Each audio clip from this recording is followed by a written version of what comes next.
Rolling. So we are returning back for our next milestone in our journey to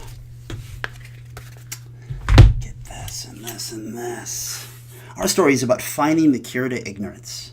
Last week, we broke us out of the system. Sal, do you remember how that ended? How did we break out of the system? What was the system? Um, Not 100% sure. I just remember we beat the enforcer, and then when he got beat, like the illusion came down. Burns had some kind of four walls of greatness, and then like his cloak. Like I remember, I took it. It's probably powerful. Right. So what was the cloak like? Long, flowing black, as I recall. Sure. It, I was kind of channeling the cloak and dagger thing going on. That I don't know if you've seen the TV show coming out, but no. it's like this Spawn cloak, right? It's got like a Okay, high sure. cowl, Okay. and it's very long and kind of flowy, unrealistically long. As long as I don't trip with it, I'm fine. Okay, so for this milestone, we are to overturn a criminal convention. So the joy today is, what in fact is a criminal convention? We're about to find out. So for our characters, we have Sir Slekton, which is Kush. Whoa. And we have Jack, which is Morgan. Hello. We have Eriyou, which is South. Hello. Okay. And Lucid is celebrating Ramadan. So, getting our story started, we're in this gray room. It is 4 walls. It looks a lot like one of those sort of rendered rooms you'd see on some kind of 3D model, except for the 3 of you are standing within it. You look totally normal as in what you looked like last week, except for the cloak. And I'm sorry, the 4 of you would be there, right? Herbert's still there, who looks obviously like a sentient hippo. Now, the 4 of you, we talked a little bit about your vision rolls post-game session. So, first of all, Eriyou gets the cloak. Did you put it on? Oh, yeah. Okay. I am the enforcer now. Like any special new powers? No, I'm kidding. So when you put it on, you have like this sort of eye set, like goggles that go over your eyes. And when those go over your eyes, you can see the room as if you were in the Matrix, right? As if you were back in the place that you had just left. You were kind of like in this corner between 2 tall urban buildings with the fence and the tree that was leaned over. And you can see the wounds of anyone who was fighting earlier, but the scene has the distress of the battle, but you see that when you put the goggles or the cloak on entirely. Okay. Now, like a heads-up display, you can also see the gray room. And now, the gray room has a possibility of 4 doors, which are kind of like these green outlines that you can see, and you don't know how to interact with them, but you can see them as if like they obviously have to be like doors or gateways. Okay. Now the first thing I need is each of you individually has some kind of stress to deal with, of like my world just dissolved or shattered or fragmented, and there's a little bit of sort of sanity or mind-bending nature that happens here, mostly because you don't know how you got here, and you don't know where you came from, and you don't know what's real. So, Sir Slekton, your character, I would give you a roll, but I'm going to hold back for a moment because you have tags such as... what was the one that's... I'm thinking for this one, it might be lights are on, but nobody's home. Exactly, thank you. I was like, I couldn't think of exactly what the words were, but I mean, it's too perfect. Like, you're actually unaffected at this moment. You're like, oh, I'm in a gray room. Morgan, your character is a detective, right? So your character takes in all kinds of information, all kinds of details. You're very observant. You knew there was something weird going on with the pen that you had. There's something very weird about this philosopher character who had these post-it notes. And you had this wicked fight. Remember, you pulled out that gun? And then when you defeated this enforcer, right? This like boogeyman, the whole world changed, and it was just gray. So, in your case, what strategies do you have? Obsessive rambling, deductive reasoning, and my pistol. Okay. So, It seems pretty clear to me that you probably need to deduce what's going on. I'm going to say imagine because it's obviously outside the normal means of like picking up details and understanding. Like you're also dealing with delusions in some of the other tags that your character has. So why don't you give me a roll? Imagine in deduction. Throw up that chat bar now that it's full of something. A little bit of something. See if I can't scroll that down. They give us... that's the wrong scroll. Okay. So you got one success versus your soul skill. You did not succeed against deductive. So do you have any tags that would help you in this situation?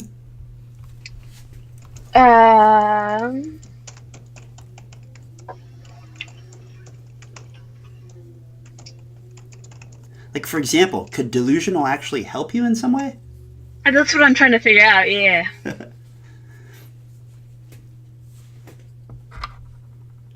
Now, for Sir Slekton and Eriyou, feel free as players, you can always suggest, because she can use any tag available.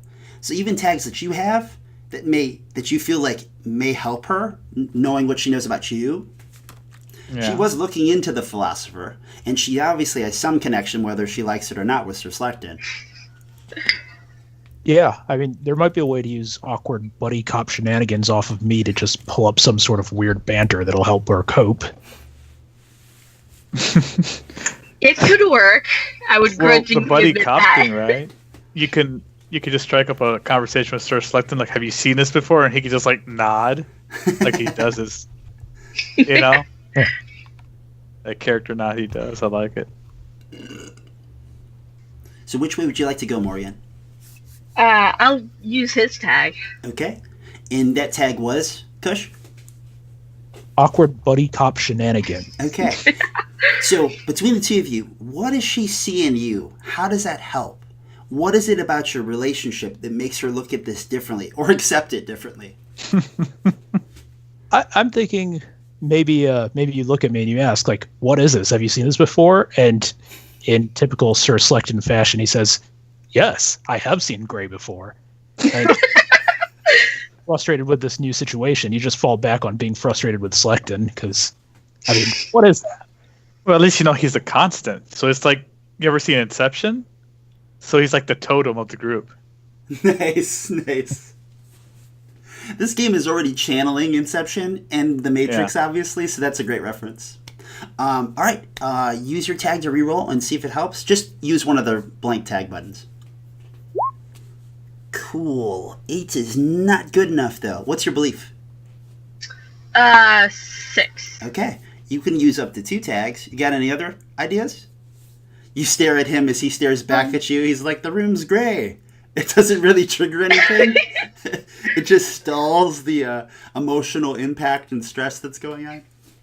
I have true love as a relationship tag, and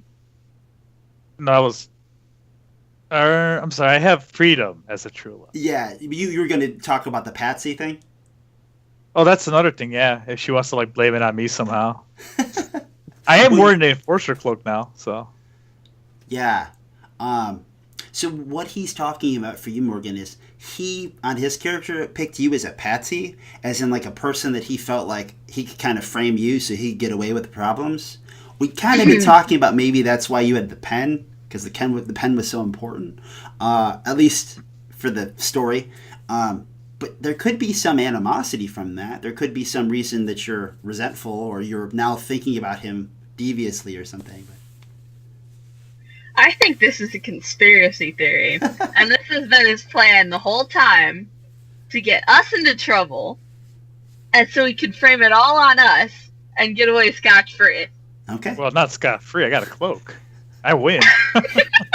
So I will let you re-roll, but you have to basically point the blame at him somehow. You have to accuse him of how this is his fault or his problem that he has to fix. See, that's what I'm bad at. Or you can do a different tag. Just options. Just trying to help. He got you here, and you're in a gray room now.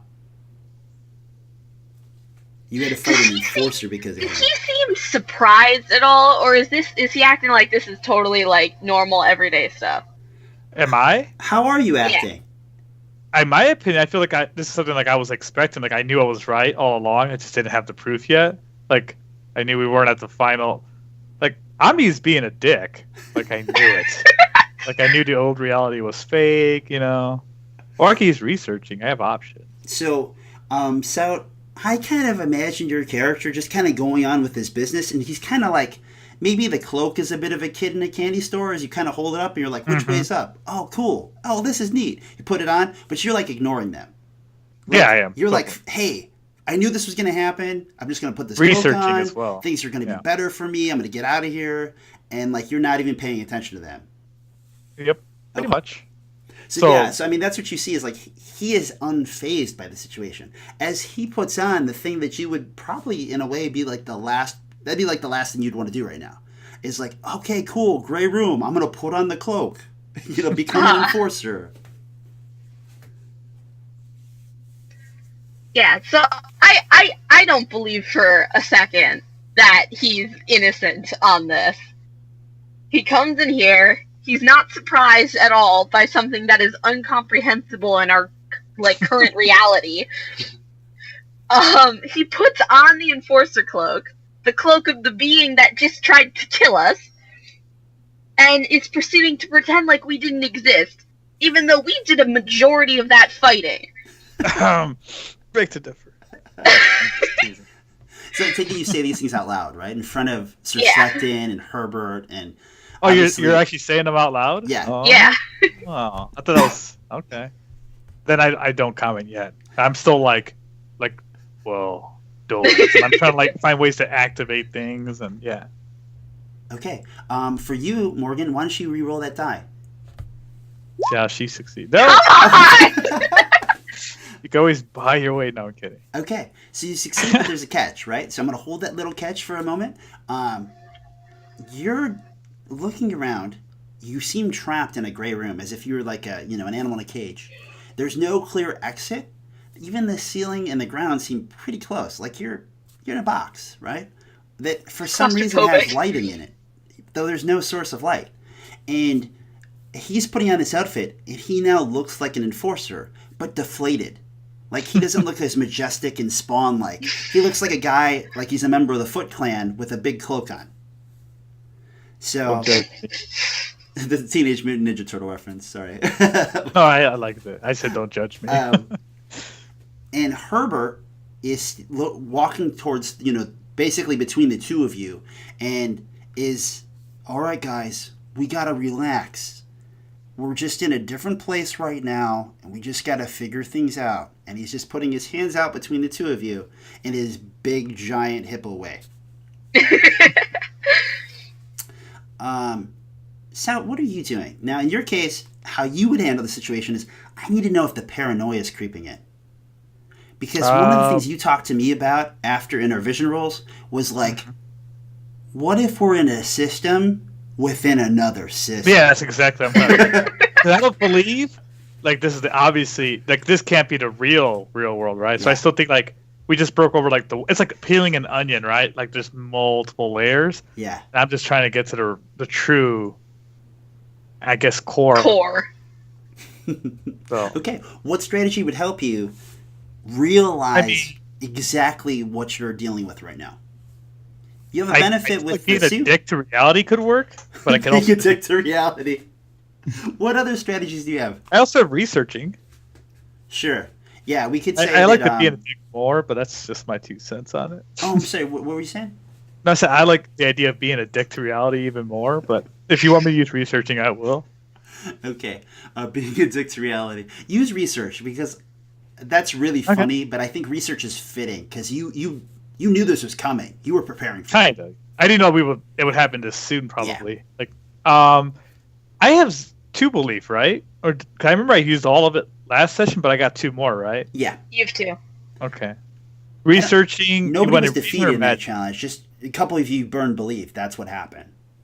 Reason, right? Yep. I still didn't know if my health. Double success. Morgan, what were you saying? I said I still need to know if my health gets restored. Oh, thank you. Forgot about that. So what's it at right now? I just have 1 damage to body. Oh, yeah, you can take that back. Thank you. Okay. Also, I like how you get a double success in the first try. I get 3 attempts, and I don't get that second. Hey, don't hate the player, hate the game. Well, the dice are fair now. I can't believe we were playing and it was always an 8 on one of the dice. There was one session I was like, man, they just keep succeeding. Well, duh. Yeah. Like one of the dice is broken. Okay, so Sout, you had 2 successes. You were handling this pretty well. What do you think he thinks about this? Does he think he's like in a system within a system? Or does he think he's just not really out of the first system? I don't think we're at the truest form of freedom yet. Are these people real? To me, yes. I guess it's more irrelevant right now whether or not they're real. I feel. Wow. Well, it's a philosophical question. I think, therefore, I am. Like, I know I'm real, and that's all I need right now. That's why, again, belongings, my mind, #1 prized possession. Yes. And actually, because of that, this is not as hard for you as it would be. That's why the others are kind of dealing with, like, if this is mind bending and messing with them, you're actually only dealing a little bit because you were talking about paranoia before. So yeah, what do? Nothing in this scene is bothering you. Well, because I rolled my double success, because that give me any info on the interface. Like, can I figure out how to open those doors? Which you maybe believe one of these 4 green highlighted panels you can walk up to and walk through. Because didn't the hippo try ramming the wall earlier? He did, yeah. But maybe he didn't aim at the door, right? Yep. And so I see I'm going to go to the wall where he rammed himself into. Sure. So there's like a hippo slightly whatever on the wall, right? Yeah. Maybe like smudge, because he's got that cloak on of goo. He does have that moisture mantle, so yeah, maybe there's like a wet stain. All right, I go towards the wet stain, so it looks like I'm going towards the wall, so they don't see what I'm doing. Yeah. And then I put my hand through the green door if I can. Can I put my hand through the green door? Okay. So actually, when you touch the green door, it will like illuminate, like as in like it'll fill in from this like sort of green trace of the doorway. Okay. And they won't see it, but it'll illuminate, and you'll see it as if you could like then push it open. Like it'll be like a physical door you could push open, like a swinging door. Are they freaking out as I'm doing this? Is anyone freaking out as I'm doing these things? If I see it, I would go like, "See, this just proves my point. He knew that was there." I wave her off or him off, and like Jack, innocent until proven guilty, and then I push the thing. Okay. Sir Slekton, what are you doing other than staring around aimlessly? I'm just watching them. This is entertaining. Okay. Do I see this green glow as well, or is that only in the display that Eriyou can see? Oh, so what you see in the gray room is you see basically a threshold open. Like a threshold comes out as if it was, but yours isn't like glowing green or anything. Like it just looks like it was like a secret door that was flush with the wall.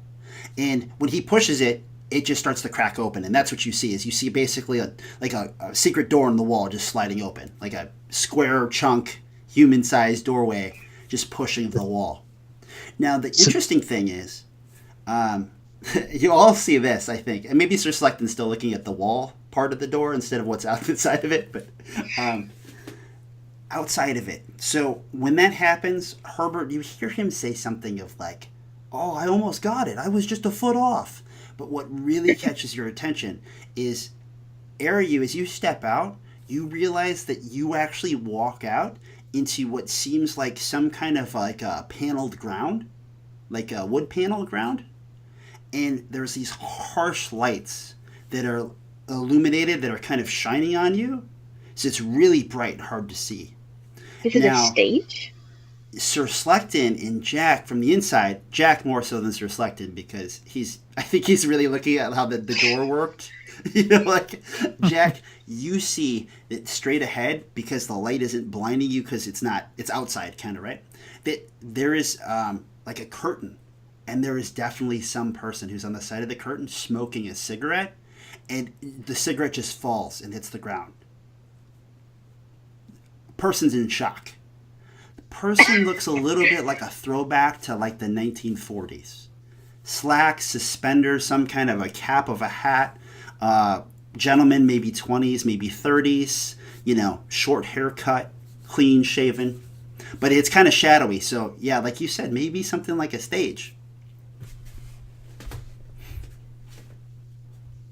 So am I still blinded by lights? You were blinded for a moment, and then as that fades, you'll regain your view. Jack, is there anything you want to do? I'd say I'd sort of be in shock as well. Okay, cool. Yeah, and Herbert is the same as you. Like he stands on his hind legs, hits his head on the ceiling, but as he's kind of crouched as this gentle giant, he is staring out there, just stunned as well. Sir Slekton's the only one who doesn't look stunned. He looks normal. So, Eriyou, you step out into you can't cover do anything with your eyes. You have these goggles on, but the goggles actually kind of like correct the lighting for you, and you realize that in front of you there is a whole lot of people watching. Okay, if we have people who are watching, or obviously our players, what I'd love to throw to you first is, what do you see if there's a bunch of people watching that are obviously at a criminal convention? Are you asking us right now, or are you asking our viewers? This is where, if I had the Jeopardy music, I'd play it for a moment. Oh. Think about it for a second, and then why don't we do like we would do for a crit roll? We'll go across and we'll see what we build out of this. So, clues, right? Inside of your place that you were in, the system, it was a little bit of a mix of like Roger Rabbit and kind of like something like Dark City. It was like this urban, dark, always rainy, but with wild, almost cartoonesque characters, people that kind of had this feel as if they were like in Roger Rabbit, like in maybe, I don't know if it was the 30s. You see this guy out so far we saw on the side of the stage. He also looked like a person who could have been from the 30s to the 60s. Obviously, you can smoke on a stage, so that's a throwback. It's not today. Can't do that anymore. The people in the crowd are going to be people who would be at a criminal convention. So, who's got something to start with first? What do you think I have would a question. populate a criminal convention? I'm just asking, is it like a theater type of thing, or is it like there's a stage in like a wide open area past that with like tables or like people standing? I feel like you're probably like in one of the like a panel room, right? You'd be in one of those rooms where there'd be a whole lot of seats. It's a lot like an auditorium. It may even be an auditorium. So yeah, it's probably not like with balcony seating as if it was like a Broadway show or something, but it is probably more like a high school auditorium, or like like what you'd find in a hotel, like a big ballroom, and at front whatever you guys are coming out of in this like raised area. What do you think it should look like though? I mean, these are probably criminals that are a bit higher on the chain than just the lowly ones. Yeah. So they'll probably be all well dressed, appearances. You're talking like very suits, like mobsters? Gaudy. Slick hair back. Everyone that's not somebody here, like obviously the guy in front of us was smoking, was some kind of like underling, doing something. But everyone else on the floor, it's mingling. It's like, they have the slick back hairs and cigars and people serving them alcohol and stuff. I don't know. Yeah. Whatever criminals do. A lot of the same. Back hair, the hats, everyone kind of dressed up in like evening wear. Not seeing much besides that. This is a little out of my wheelhouse. Sure. People. Who stands out in the crowd? Morgan, does anybody stand out in the crowd? I'd say there's probably like a group of like gentlemen in the back that are like exceptionally highly dressed compared to the rest, like even more so. Yeah. And unlike the others, they're not mingling at all. They're standing, very still, only conversing with each other. Okay. Almost as if they're too good for this. Is there anything else anybody else would like to add? It's too bad. I'm a little too close to the camera. Out of that I use group, the hand motions, the and group you can't in the ever back, see them. The group in the back, the one that she was mentioning, yeah, one of them is like even higher than the rest of them. So like, there's one main guy, and he's got like rings on his left hand that are very like iconic. Okay. Let's throw a lady in there too. There's a lady in that group. Oh, thank you. Yeah. Okay. You know what? Make her the main. All right. Yes. She's the main big bad. So you come out, you look left as your goggles fix the lighting situation, and you see a stunned crowd. And they all look like they just saw a ghost. And if you take a quarter turn or a full turn, you see that there is like this sort of like cell, like this sort of like I'm thinking of like a kind of like a trailer, like a compartment or box.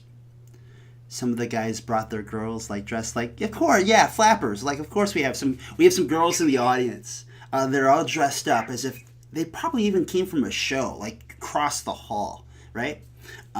So what you see is it's like a kind of like a shipping container, but nicer, right? The corners just like make it.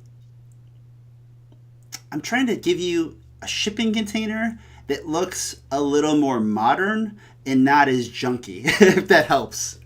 Yeah. It's square. It was obviously put here by like a crane or like some kind of pallet cart or probably a forklift, right? And it is big, but as big as the gray room, not necessarily anything bigger. And there's one door open from it, and there is clearly a person on stage who is staring straight at you, Sout, and he is got very little hair on the top of his head, a top hat that fell and hit the ground. He must have been wearing it. Again, there's a cigar that's. What's he look rolling. like through my goggles, though? Like, does he look like? Does my goggles show me anything else? Everything in here looks. You have one version of. The person's cigar hits the ground, and the person he looks a little wiry, a little older, gray hair, and he is just staring at you with like an evil eye. You also notice that if you kind of continue spinning around, that just to the other side of you, like to the right of you when you walked out of the cell, there is another person that looks just like you. In one of those outfits, and the person's hands are up like this towards you. Yeah. Like, I don't want none. And you realize that over the cell, there's a big screen. And you can imagine that they just saw you guys beat the shit out of somebody and take his outfit and walk out. Okay, wait, so... Oh, another enforcer? Yeah, there obviously was another person ready to go in there and help or kick you guys, kick butt, but they saw you annihilate that other guy. And then the backup didn't want to go in, is kind of what I'm trying to sell you here as the scene. You see a person dressed up just like you, not So basically, everyone there knows I'm a cop. Oh, yep. I don't know. Like, is anyone stopping me as I'm looking around? Like, I know they're stunned. Right now, you have this like 20-second just pause. Well, I looked through, and do I see any more green silhouettes through the goggles? That's what I'm trying to figure out. But when you look at the cell glows. I want to hear Sir Slektington's take on this. Yeah, couldn't you guys have dressed him up and pushed him out instead? He would have came back in and be like, "There's a lot of people out there." Like, well, did anyone else come out besides me? This is like slow motion right now. You walked out. They were kind of stunned. It's been like 5 seconds, going on 10 seconds. Oh, I have bullet time. Nice. And you can kind of tell that the room was gasping. Yeah. And they're all kind of like looking at you and then looking at the guy on stage. But what strategies do you have? You have research, being a dick, post-it notes. Post-it notes. I'm going to say roll imagine and being a dick. I could totally do that. I'm gauging how well you can read this room right now. I have one success. Okay. Any tags? I am an actor. I can pretend this is all part of the show. That's a really good one. An actor can read the room, right? Of course. Cool. So roll for actor. Yep. Critical both. Wow. Okay. So Nice. I'm gonna cut this. Critical both. Cut our window out of here. Okay. So with a critical both, we do the best of both, right? What's the worst possible thing that can happen, and what's the best possible thing that can happen? So we're gonna go down the line. We'll do worst first, and then we'll do best. So, Sout, what's the worst possible thing that can happen with you reading the room right now? They all start drawing their weapons out. Right? It's like a slow motion. They're all starting to draw their weapons out. It is a criminal convention. Kush, what do you think? Yeah, I'm seeing a lot of Tommy guns slowly come up. Morgan, anything different? I feel like I agree with them. I feel like somebody like dramatically firing a weapon and it hitting like a stage light or like rigging, and then it all coming crashing down in slow motion. Okay. Not necessarily hitting him, just falling and like breaking everybody out of their trance. What is the best possible thing that can happen? Morgan, do you have one, or should I go to Kush first? I was gonna say someone, probably Herbert or Sir Slekton, walking out and just going, "Nice crowd we got here." So you kind of mean like something that could kind of like surprise the crowd again? Yeah. Okay. Give us another 20, 30 seconds of downtime. You're like, we're not even all outside yet. Kush, what do you think?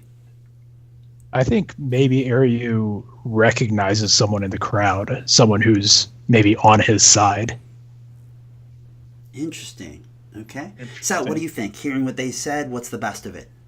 I mean, the Matrix theme is kind of stuck to me, so I feel like they would pull out their weapons, maybe even start firing, and I just wave my hand, and I stop all their bullets, And then I just keep walking across the stage, I just ignored the fact that my life was in mortal danger. But I'm I gotta figure out if I'm in the real world yet.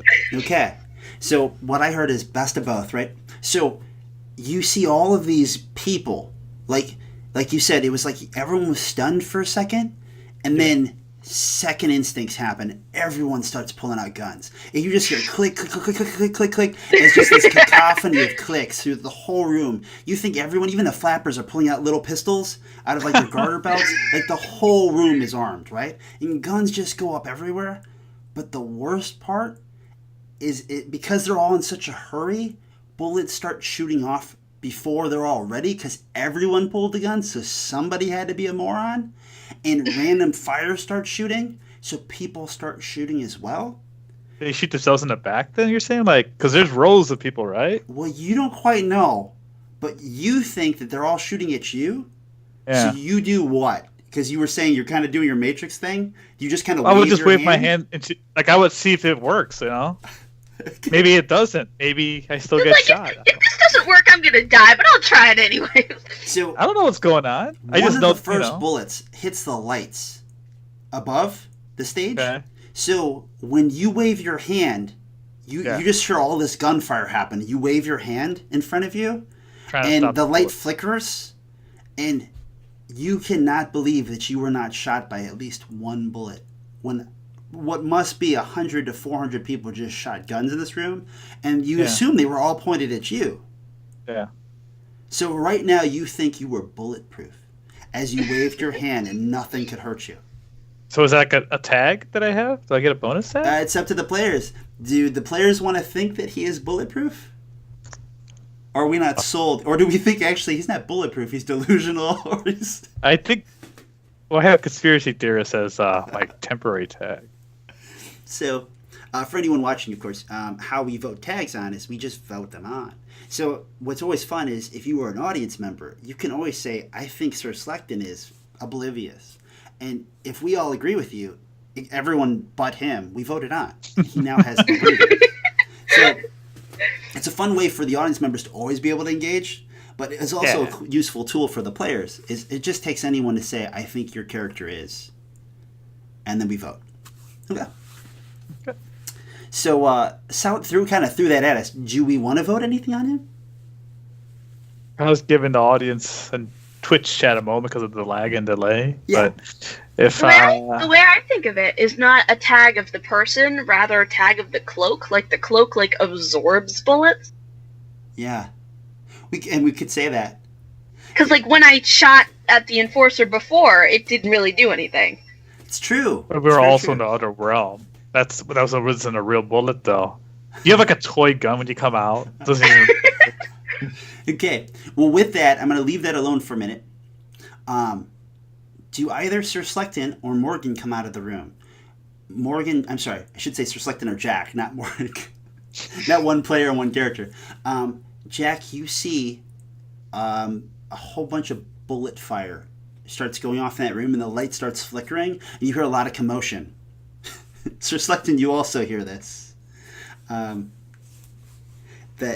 Herbert runs out to try to push Eriyou out of the way.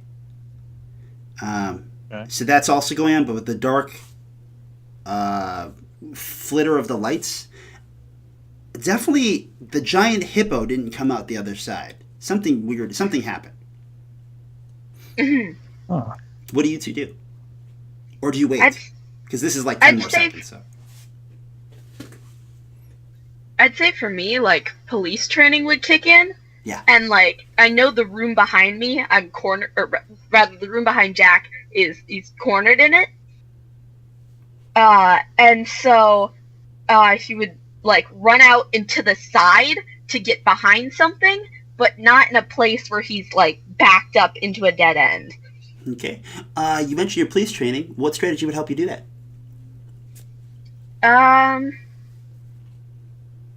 I feel like obsessive rambling, and I have a backstory for this. I think my trainer in the police academy just obsessively rambled, and because of that, I picked up on it as a trait, as sort of like a learned trait, and I am the best at obsessive rambling. And so, all of those rambles, all of those constant thoughts, I inherited from my police trainer. So all of that training is ground into my being. Yeah, I'll be mumbling under my breath, okay, duck and cover. Yes. Okay, sounds like a reasonable use of reasonable use. Reasonable. Use reason and rambling, because you're pulling back all of the information that was stored over time. God damn it. Okay, one success. Oh, sorry, no successes. No success. Any tags? I have neurosis, so I have anxiety and stress, and that just adds to the rambling.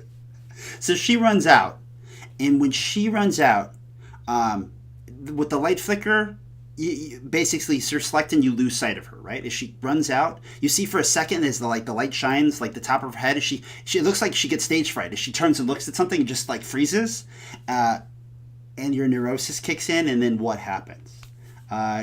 How does that help you? I was gonna say it would help me in the fact that stress and anxiety would kick in as long as neurosis causes obsessive behavior. I don't think she was get shot. Yeah, and so I'm sort of obsessed with this idea of following my training. It's with the anxiety and the stress, it's the one thing I fall back on that seems real to me is my training. Use the tag. Okay. Was that for your soul skill or your strategy? Either way, it doesn't matter. Yeah. It's still a fail. So we'll say it was for your reason, just to give it a assignment of 1. Okay. Any other tags that could help you? Because you have 2 right now.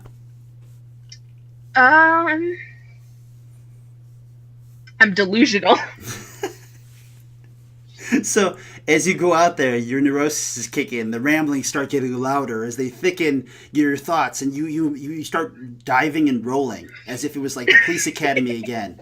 Not dodging anything in particular. It's you're just going through the routine of the obstacle course back at police academy, which of course you're bouncing around out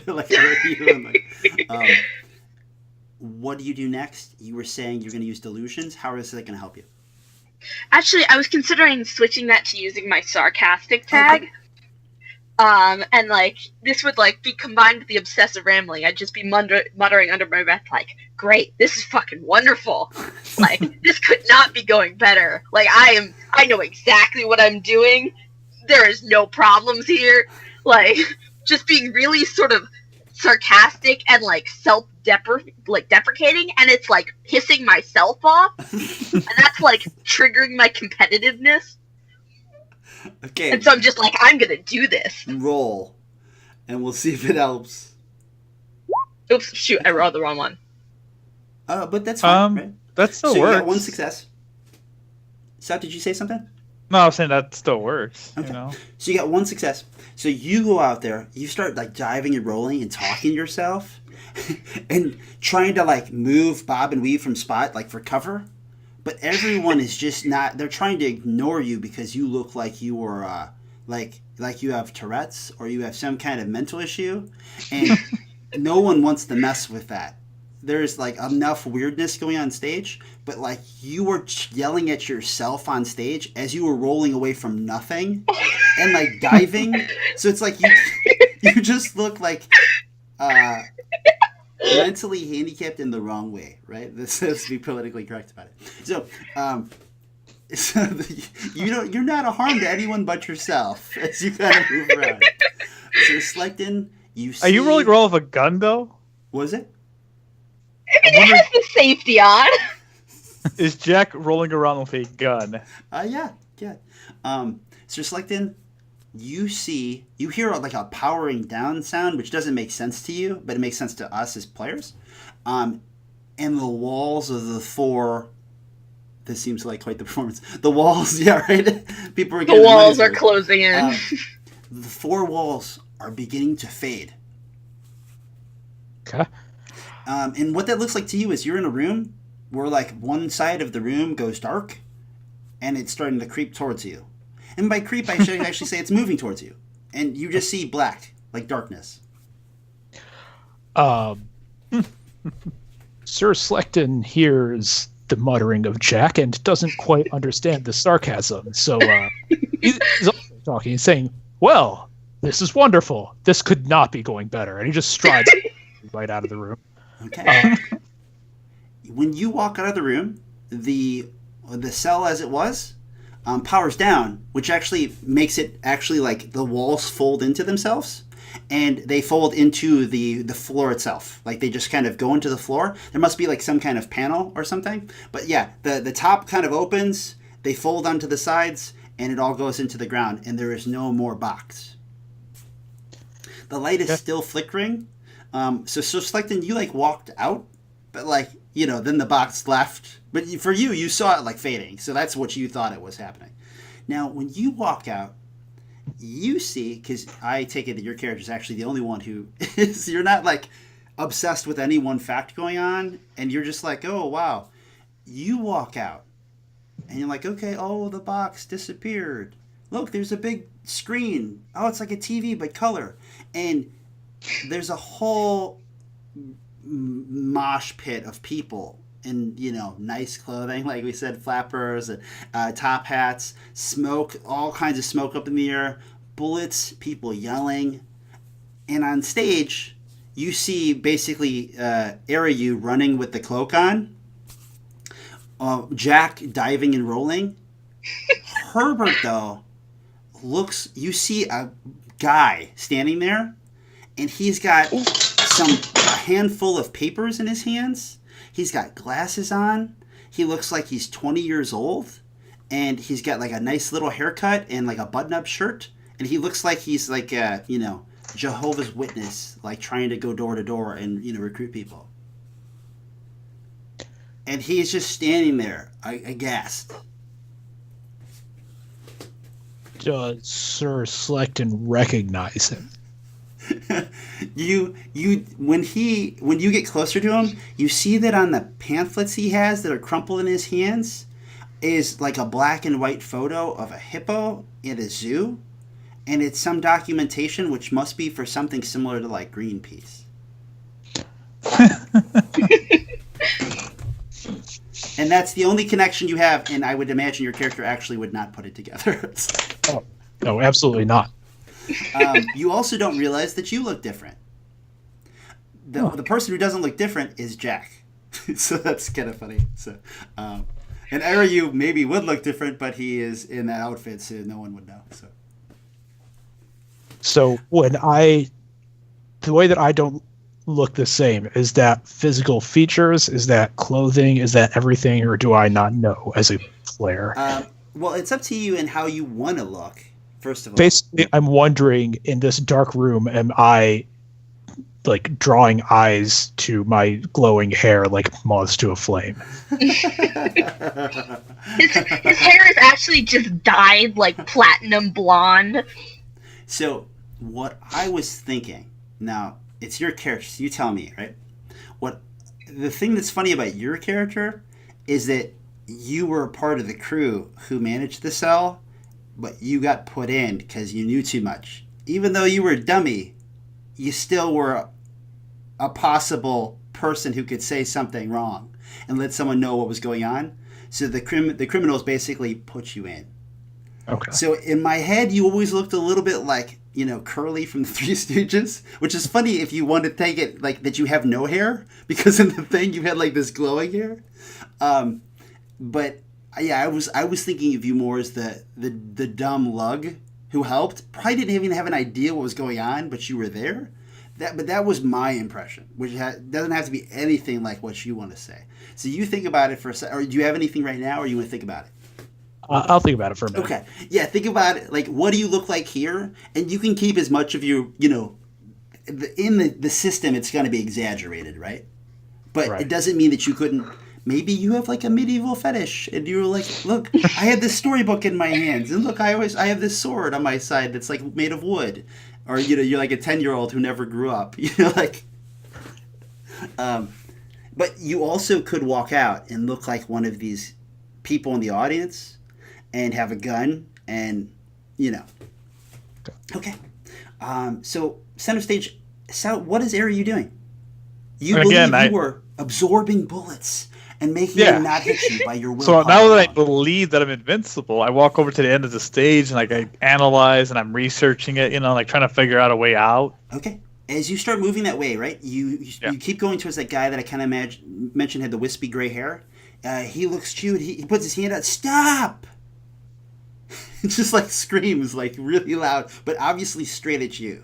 As he right, but I just try to wave him away to see how much I don't know if it's working. He's a real person, so like if you want to, you could like slap him or push his face, but he doesn't disappear or anything. I know, but does he move out of the way when I do those things or no? No. Does he try to fight me? No. He looks like he ran in front of you and told you to stop. And again, I try to wave him off of me, or so basically, if he doesn't move, I slap him. Then I completely bitch slap him. Okay, so no one is supposed to leave the creation. What are you doing? Slap. Do I have to roll for that or no? What are your intentions? You just want to interrupt him before? I'm just trying to figure what I'm doing. I'm trying to use my goggles. I'm trying to be all right, this can't be. To me, it's this can't be truly the world out there, right? I feel like it should be grander than this. So you slap him when you're disappointed with reality. He turns around and he slaps you.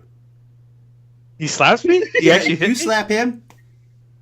Hey, slap. Now, it's funny for the people who could be watching. You both don't slap each other like you were trying to knock him out. You both slap each other like you were just rudely offended. Gotcha. And there's gun firings, and I'm gonna put one of my post-it notes, write on it really quick, and put "real," and then stick it on his forehead, and then walk past him. Okay, you take a post-it note, you stick it on his head, and it says "real." Slappy fight. So, do you know who I am? I take another post-it note and I put on that one unknown, and I put it right in his hand. You're doing this. He pauses because he assumes you must. He's like, I am Rutger on the Rise Glower, and I am the designer and creator of The Cell. And you are messing up the program. Do I have any weapons on me? I can't remember. You're like writing unknown on a post-it note, and then you're like, wait, do I have something else? I need more for this guy. It's not do you see guns in the vicinity? I mean, he's being shot at too, though, right? I wouldn't. What do you think this outfit would have? It probably would have something, right? Like, if everyone else is armed, no random guy's going to put on this outfit with no weapons. Does it have a gun, or does it have like a baton, or does it have... I don't know, because you said it's a cloak, so it's like put it on. So maybe there's like an arm loop, right, on the inside for each side, and you put them on, and then like when you do that, like it shreds the back of the cloak temporarily. But then like I have like giant slappy like cloak, like, you know what I'm saying? Like the cloak now is like, I don't know. I'm not. If you want to just slap them with your cloak, I mean that works. Like it could be like the hardened cloak. The thing that's different here is that the cloak was like a superpower, like mythical thing in the system, but here it's like you're a guy that looks like a ninja with a big cloak on. Yeah, but I don't. Like you said, maybe loops and stuff. Yeah, but again, I don't know that. No, yeah, right. So I kind of want to go with that. So being a dick, it's like this guy's like rambling about how great he is. I'm like, bitch, please, you ain't shit. So being a dick roll? Yeah, go for it. Sounds like reasonable imagine, or right? imagine? You have some weird self-belief here that's powering this. Sure. Double success. Give it to me. Okay. So give it to me. What would you like to see happen when you slap him with this? Like he's like rambling, oh, I'm this guy and you're ruining the experiment, and then like he's like not expecting me to actually like strike him. So I strike him. This like I slapped him with the right hand because I was like feeling the air like to see what was real. And then like now that I know he's real and he's being rude to me, now I give him the big backhand. You know what I'm saying? And I send him flying off stage into the crowd of fire. As that's happening, Jack, you've done enough barrel rolls. What are you doing now? I'm like crouched down like against the wall, like surveying the surroundings and still in like full on like panic mode. I'm like really stealthily moving along the backside, and everyone is just sort of giving me weird stares and backing away. Yeah, like I like to think like you used like the cell for cover.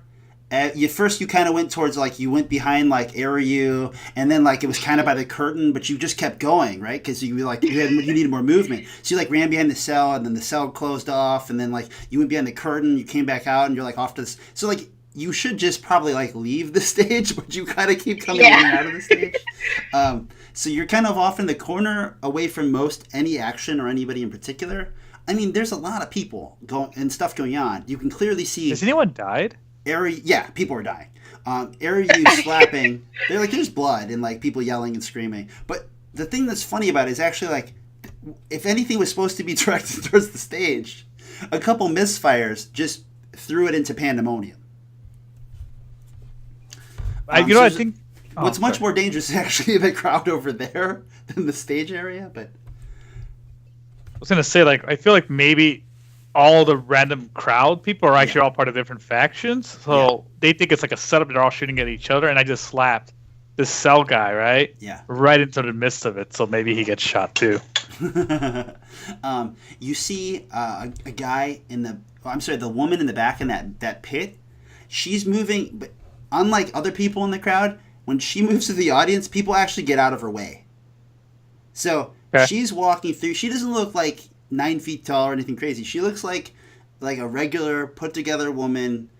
She looks a little tough, more like that biker tough. Like got a leather jacket on, and like what looks like fingerless gloves, kind of a spiky hair, some good makeup, maybe 20s, 30s. But she doesn't look like particularly dangerous. But you can tell by the look of her. Actually, I forgot your police background. What strategy would help you know people of note? Hey Pete, I'd turn off my video for 1 second. I'll still be here listening. Cool. Probably say again, obsessive rambling. All of those lessons from the past. Okay, so all the information that was fed to you over time. It's great because on the Twitch, I'm like, I can remove Sout's photo, but it's better if there's a placeholder right now. Hey, I'm still here. I can hear what you're saying. Just I saying, literally you am know, turning off just the video. we got the luscious locks going on. I did it because The puppy dog it helps guys? with the views. People like seeing the luscious locks, all right? Sorry, Morgan, but the game. What were you saying? You're going to use the ramblings to help? Yeah, so I just sort of like started naming listing the names of every like influential criminal person I know. Just like, is that it? No. That one? No. That one? No. No. Okay. No. No. Reasonable use. Oh, no, sorry. I would say it's a reasonable use of rambling. We're going to say it's an imagine. Oh, God, this is a tough one. What do you think it should be? Should it be imagine or reason? Because there's probably a person somewhere that rambles off the top wanted, and you might be recalling it. Or you might be like, hey, you know, like I used to repeat it to myself, and, you know, it kind of depends on how you think you know the information. Yeah, I'd say imagine. Okay. And the dice tell us. Ooh, 2 successes. Okay, so you. Finally, I don't have to like get 15 tags to get 1 success. Right. So, you're going through the laundry list of names, and as that person's walking towards you, and she gets to like the middle of the room, your head just finally sits on the name, which is Sissy Take No Shit Birmingham. That is glorious. You know that she's really slick. That people say that they think she knows karate, but she's really good at like throwing people and tripping people. So I'm telling you, as a martial arts snob, it's judo. So just so you know, you and me, like. All right. I'd like to say, I think my character is like calming down and collecting himself at this point because my true love is like criminal activity, and I am in the middle of criminal activity. And so, sort of like the fascination and awe is like outweighing the panic. And I was just sort of sitting there like, this is amazing! I found a pimp cane somehow. Yes. Oh, you know what? That guy just slapped? Yeah. He had a cane. And I took it. It's this. Because you said he was a creator, right? Yeah. Yeah. Cool. No, that's funny. I mean, why not? Because what you don't know is actually what Sir Slekton would know is the guy is taking credit for something that he really didn't accomplish. So he's got an inflated ego, and it'd make a lot of sense if actually he was walking around with a cane to look cooler than he is. But that's meta. So, Jack, as you're surveying the room, you recognize Sissy Birmingham, but you also start recognizing the other key individuals that are in this room. Sir Slekton, what are you doing? I mean, I would not recognize I still love the phrasing of that. I assume that I don't recognize anybody, so I'm just going to look around. I'm going to greet my fancy friends. Hello, fancy friends. I'm your friends. Shoes. Where can I acquire such clothing? The thing that's funny about it, right, is I assume you actually have the clothing on. Doesn't mean you don't know that, right? You're like, where can I get some fancy clothes like this? What strategy would help you be an orator or get their attention when they're all like in pandemonium? I'm assuming probably none of them.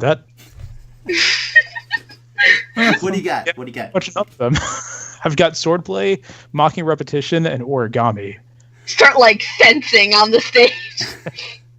Well, I mean, there's what we could say swordplay. It'd be imaginative use if you wanted to say like it's like a duel, right? You have to like announce yourself and say, "I am challenging you," or it could be obviously mocking repetition is possible. Attention. I think I'm just kind of talking, like hello. I'm not specifically trying to. What about the guy? You heard that guy say all those things like, I am the creator of this, and maybe you just want to get the clothes. Like, hey, I'm the creator, and then you like hold up your sword, and I want fancy clothes too. Yeah, I feel that's a lot more intentioned than Sir Slekton is currently being. I think he's just like kind of talking. He doesn't really have a goal in mind. He's just like, hey, that's cool, and if no one answers him, that's fine. So I feel like you could keep repeating yourself without talking very loud, right? So yeah, it'd be that's like your repetition. Yeah. Like you But could that would be an ask people on the imagined use. stage, and then you start asking the crowd, and then you just keep saying it. Yeah. Yeah. Where can I get shoes like this? No, really. Where can I get shoes like this? So it sounds like actually a reasonable use of it. What if he just finds a body, starts talking to it? We'll see how he rolls, right? Oh, that's true. At least it's not critical fail. So the first person you go up to is Herbert, because you don't recognize him. So he stares at you, and he looks back wickedly at the guy that Eriyou's talking to, or before Eriyou slaps him off stage. Create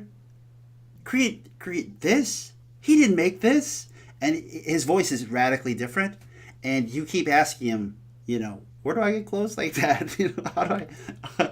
And you totally get his full attention as he's staring at you. What are you talking about? You already. And then what tags are you gonna use? I'm going to use lights are on, but nobody's home. Clearly, I'm just going to ignore any reasonable response to this until someone. Yeah. So I will roll against mocking repetition. Okay. And roll failure. Okay. And any other tags? I only have 4 beliefs, so I don't believe I can. Okay. So, with the double fail, you are oblivious that you already look exactly like you're asking. You then you think that he's like talking about this guy that Eriyou just slaps off stage, right? Like that's the guy, because he's like, no, that's the he's yelling about something completely different. He didn't make this. This isn't his creation. I don't even. And then, you just heard blah, blah, blah, blah, he has my clothes. And you go straight towards him. And then Eriyou slaps him off stage. So I imagine you like run over there as Eriyou slaps him off stage. And you ask him. And then he gets thrown off stage. Okay. And then do you dive off stage after him? Because he gets thrown into the crowd. I assume I still recognize Eriyou. So I'm going to turn to Eriyou and ask, why did you do that? He was going to help me with my fashion. I slapped him off too. Eriyou looks like an enforcer. So, you saw him leave as an enforcer, but, there could be more enforcers. So you... Right. I want to slap off Sir Slekton as well. Since he rolled double fail, I feel like that should be a given. That's easy, right? Yeah. So it's like, what do you say to him? Like, do you recognize him or do you not recognize him? I assume that while Sir Slekton is not the smartest guy, that he watched Eriyou actually leave the cell and watched where he was going. And if there's only one enforcer looking thing in that area, I thought the other one was sort of off on the other side by where the cell was, and you walked across the stage. Was that the case? Yeah, I believe. I don't know if he's still there though. Is he just standing there, Pete? Or I feel like he ran. That's a really good question. Actually, I forgot that he was there, right? Because he didn't do anything. He just had his hands out. He probably ran backstage. Yeah. But I appreciate that, because it's about time that somebody came back out and did something really stupid. So we could use that guy. So thanks. Yeah. Sister Slekton, did you say anything before you get knocked into the crowd? Yeah, he was just going to ask, why did you do that right before the slap comes? What do you look like to Eriyou, who has no idea that any of you look different? I probably look exactly like some of the people in the crowd, maybe minus the hair, maybe a hat at a really jaunty angle. Yeah. So that's why he got slapped. Yeah, I don't know. You see this guy who was obviously like the first guy who came from the crowd, got in your face, and of course the words he said to you were like, "Why did you do that?" And I slap him right next to the other guy. I do kind of like this. I feel like you have like some big like bat wing that you were just like smacking them off with. So I still think I'm bulletproof. You I'm kind not of like actually like stick the arm out like a full wind up. And he doesn't move. He just gets smacked and thrown off into the crowd. And like a lump of potato just kind of goes up and then upside down into the crowd. Okay. I have a question. Yeah. Did I see the change in the other two? Because I was doing all my barrel rolling stuff, but at the same time, I did leave before them. And I would say by this time now, it's really probably been like, almost a minute, 30 seconds, 45 seconds. So now you realize that the cell disappeared. You probably looked back a couple times. You were moving around the stage. You clearly saw when Sir Slekton walked out. You saw him as he was and as he became. You see that where Herbert is, there's no hippo. And you see this guy who doesn't match anyone else. So, because of your obvious natural strategies, I'm just it's a given at this point. That you're like, okay, we came out of that thing and we're different now. So what we're actually going to say for story purposes is this kind of gives you that awakening that you need. You came here to infiltrate basically some sort of criminal organization, just doing your normal detective work, right? And of course, when you were found, they put you in this thing they call the coffin, which is what they supposedly some legal something that was created for legal purposes to be a jail for criminals, but the criminals got it, and they have their own idea of what they're going to do with it, and that's the last thing you remember. So now it's all kind of clicking as you have these holes in your memory that obviously they must have found you out and stuck you in it. So am I just an insane guy? You're just being a dick. We're not there. We're not there yet. Okay, gotcha. My bad. It's just too bad, yeah. Why did he get put in there? I don't know. Not yet. I have a pretty good guess. He's that person who kept starting fights in the cafeteria, and just everyone was sick of his shit. Okay, so, so Jack, you recognize that? You recognize that the first guy that got slapped off the stage, was the guy who had the coffin. You remember trying to try to find him and get to him because of some secret technology that he was going to use that was going to revolutionize. He was going to be the next breakthrough in crime. And what you remember was basically when you finally found him, you walked into a room and you thought you snuck up onto him in the room and somebody hit you over the back of the head. And next thing you know, that was all you remember. So you specifically remember that guy who is Rutger Glauer. Rutger on the rise, Glauer. So. You don't remember him being the creator of this thing, though. So him talking about he's the designer and creator, that sounds far-fetched to you, but you don't remember who made it anyway at the point. So, what do you want to do? I'm tempted to pull the pistol and badge again, but I know that we'll probably just end up with me dead. Considering if I announce my knowledge as a police, they know already, but if I announce my presence to 400 plus criminals, I'm gonna get shot 400 plus times. Okay. Maybe they're cowards, though. But I think I feel obliged to go, as much as I hate to admit it, save Sir Slekton. Okay. So you saw him get thrown like a barrel of potatoes right after the first guy. And you know what? He looks really familiar as well. Do you have, why don't you give me a imagine deductive reasoning and see if you can remember who Sir Slekton is. One success. Any tags that would help you remember who that guy is before he gets slapped into the air and then into the crowd. I would say I'm delusional, so I'm used to being in mentally really weird situations and seeing really weird things, and sort of that's become a part of my life. And so this is no different than my delusions to me. Okay. So,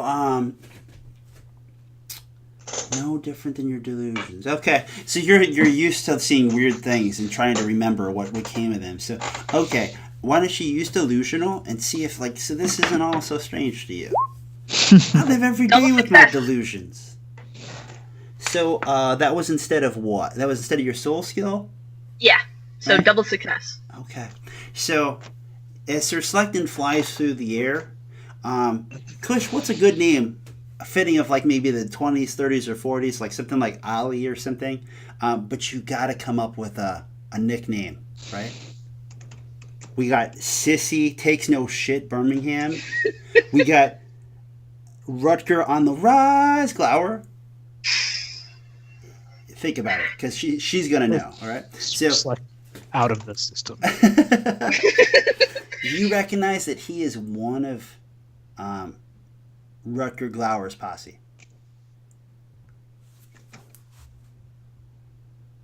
Okay. Sal, is there anything you want to do? Anything anyone wants to do other than Kush? Because Kush, there's something special that happens with Kush. So. Like again, I got to the end of the stage. Yeah. I try to see if there's any like you said there's a backstage, right? Oh yeah, you can go off stage. You can go out the back or That's off what I'm the saying. side. Really. I would do that. Maybe I run back into the other enforcer guy that ran away from me. And now they see me bulletproof and slapping people about. Okay.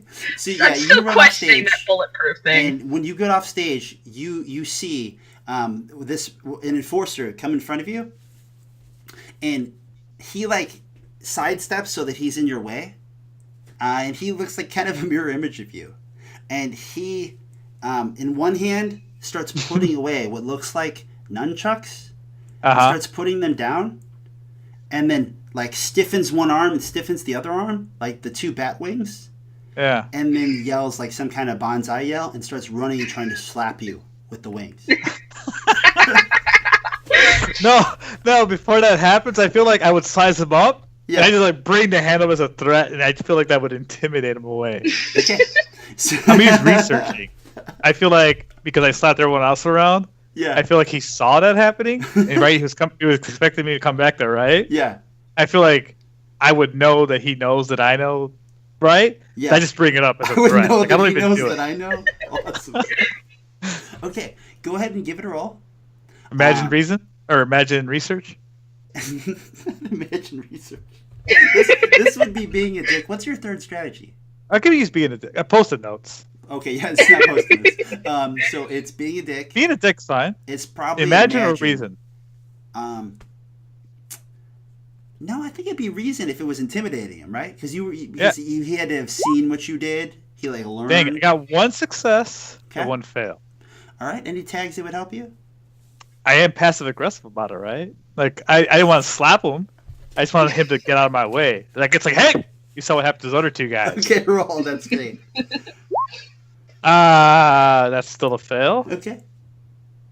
That's all I got. Okay. So basically, you're getting in a slap fight over there. As you hold up your slapper and intimidate him, he stops and starts to Now circle. he puts the nunchucks away.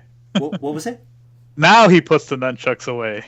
That's how I say like this. I feel like that leads into the whole. Oh, even more fun. slap. Yeah, even more fun. So you intimidate him, and then he puts the nunchucks away and realizes this has to be a slap fight. Sir Slekton, you get thrown into the crowd, and you kind of barrel into a group of people, and you hear a loud ringing sound in your ears. A gunshot just blasts next to your head. And of course, it doesn't shoot you, but it just boom, and you find yourself like in the kind of auditorium floor crawling, but you can see Rutger crawling as well, and you're just trying to get to him so you can ask him where he gets that clothes, right? So you see looks like him, he's he's just chasing out him of down. reach, and there's all these people standing over you, people like falling over chairs and gunfire, people like grabbing each other's arms and like wrestling to try to like make sure they don't get shot, and you were just like army crawling. What do you want to do down there?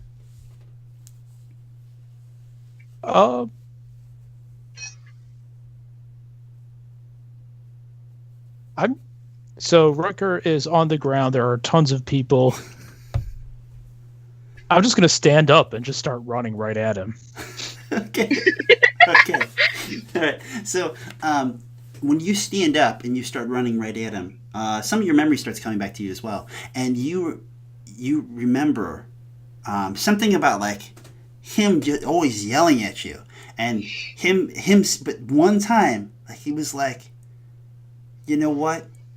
You never talked back to me, kid. It's too bad. And like a door shutting.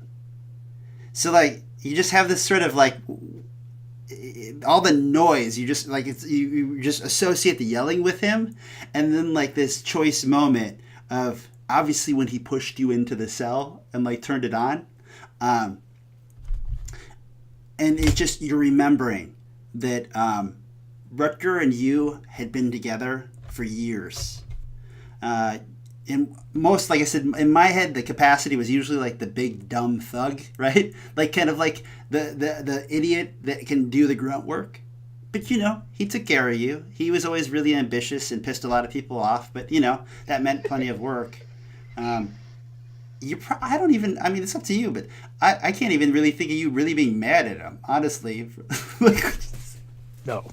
Although, I mean, he betrayed you in the way like he shut you in the machine. But you didn't even know what the thing was anyway.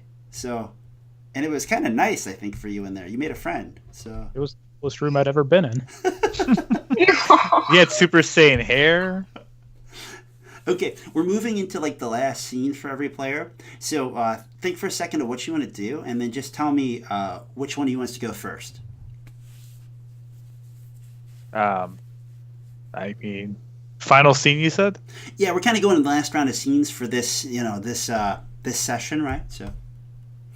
I mean, for mine, I feel like I have a slap fight with this guy, but I end up winning, and I just keep moving.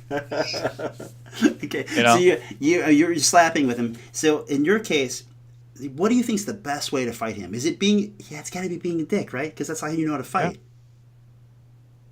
Well, because I think I have superpowers in a way because of the cloak. Like you said, it's only superpower in that room, which is now defunct. But I waved my hands. I didn't get shot. Yeah. I slapped 2 people off. And I think he should get a new tagger strategy, and it should just be his ego. Ego. Do you think is it like an inflated ego, or what kind of an ego? Egotistical? It's just he's overconfident in his ego. Kush, what do you think? It gives me I get a thumbs up. Yeah. Okay. Eriyou, you now have Morgan. Do you like egotistical, or did you Yeah. Okay. Egotistical. Yeah. Ego as a tag, right? As a tag, yeah. Okay. So would that be a permanent tag? It or? is, yeah. Now I am egotistical. He is egotistical.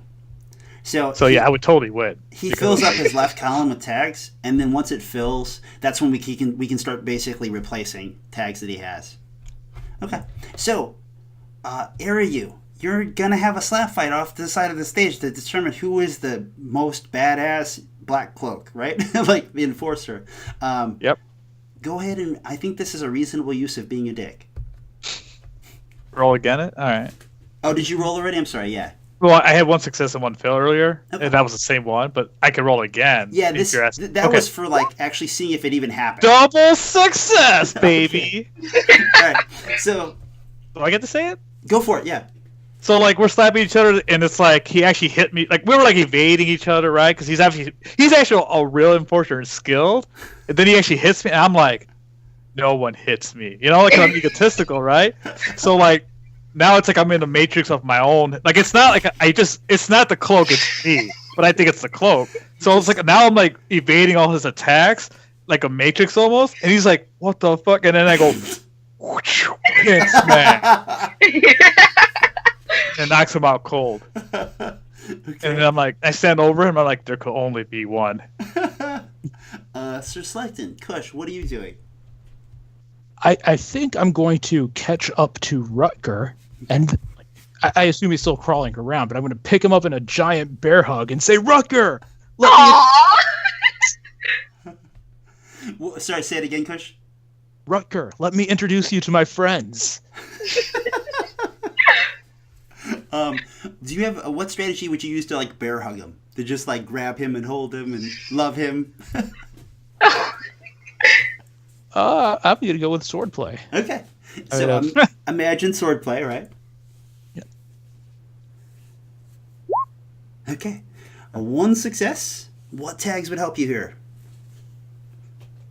As you get up close to him, you can grab his ankle and kind of pull towards him or dive in for the tackle. Yep, I'm going to go with large for a human. He can't really get away from me once I get a hold. And you did say you were going to stand up and run after him, where he's crawling. Right. You manhandle him? Yes. All right, that's 2 successes. So you rush over, you grab him in a big manly bear hug. Hey, let me tell you about my friends. There's still bullets flying. You hug him. Do you hug him in front or back? I assume that if I picked him up off the ground, I hugged him from behind. Okay. So like he like turns his head up and he looks up at you, and think for a second. What name does he say? Because he's gonna recognize you. At nothing, Malloy. Say it one more time. Lucky smiles at nothing, Malloy.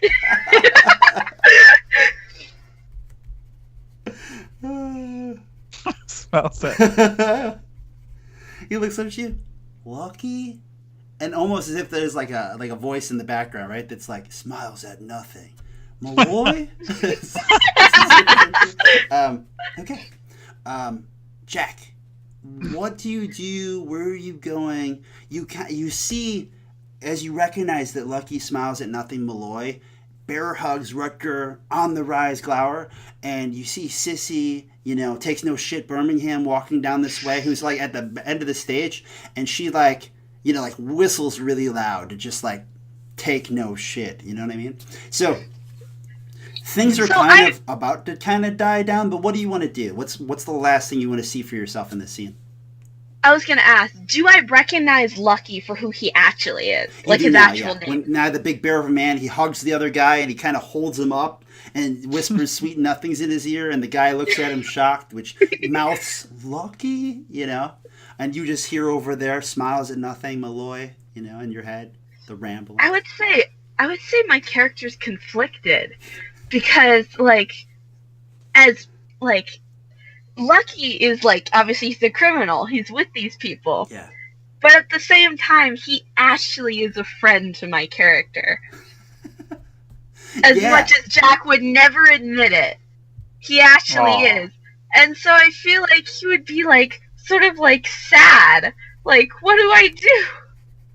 Do I deal with the crypt? But he's my friend. Awesome. So you kind of, stare and realize you're in the middle of this shit show and things are kind of dying down, but you realize that this is reality and you were here trying to get to the bottom of this thing backstage, which you were trapped in, and the guy who put you in the can is right there, except for while you were in the slammer, your new best friend just so happened to be his right hand man. Okay, so with that kind of the curtain closes, right?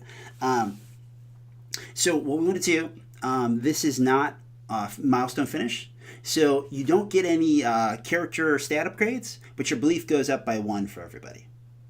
Awesome. 3. Technically, I'm supposed to ask you the question, which I guess since we're recording this, I guess I should ask you the question, right? So simply put, Sir Slekton, your character, do you think your character is closer towards finding the cure to ignorance after this session, or not as close? Are you further away because where your character is gone this session, or are you closer? I would probably say closer. It's going to be a little hard not to say that, right? Because you guys right. came into the real world, before you were lost. Jack, is Jack closer to curing the ignorance of the situation?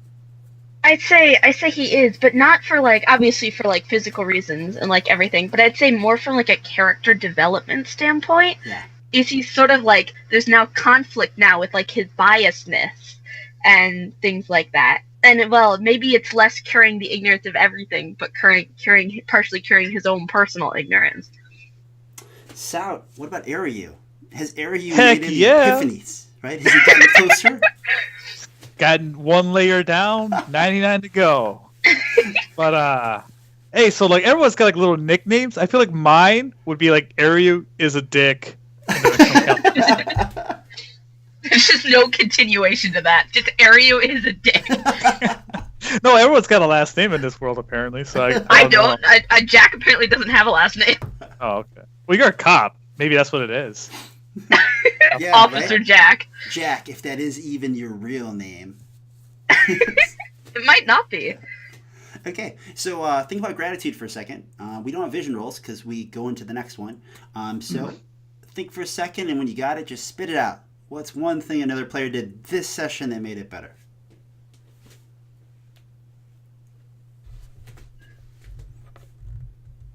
I really liked Sir Slekton once again, just sort of as a character.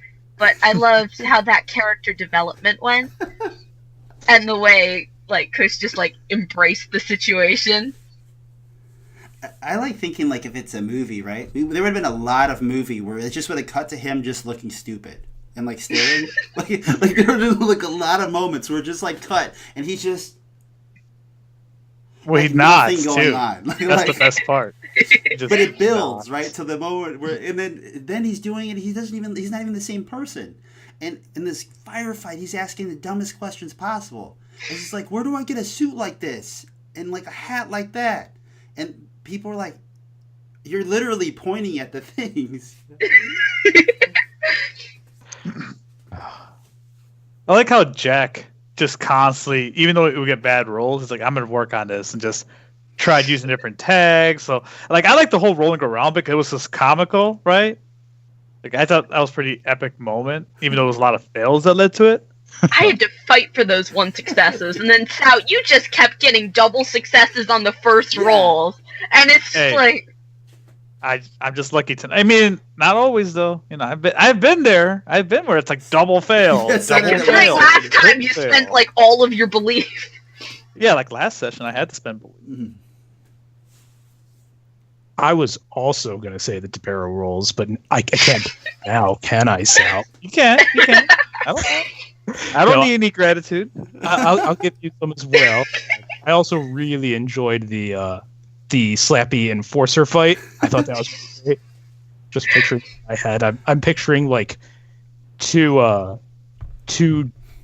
giant like Dracula looking people just like going at it with these like big.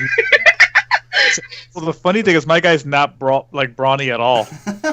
It's like little kids like covered in blankets like trying to hit each other. It's like a Halloween fight, right? Two kids on the street being like, "No, I want that piece of candy. You can't have it." And they're just like fighting with. It's pretty fantastic. Okay. Yeah. Well, so we take 1 week off as this guy goes on vacation for a week. So we come back Tuesday, not next week, but the week after, which is like the 29th, I think it is. Let me just double check. Yeah, Tuesday the 29th. So, 2 weeks back to regular scheduled programming. And we return to overturn a criminal convention. Dun dun dun. And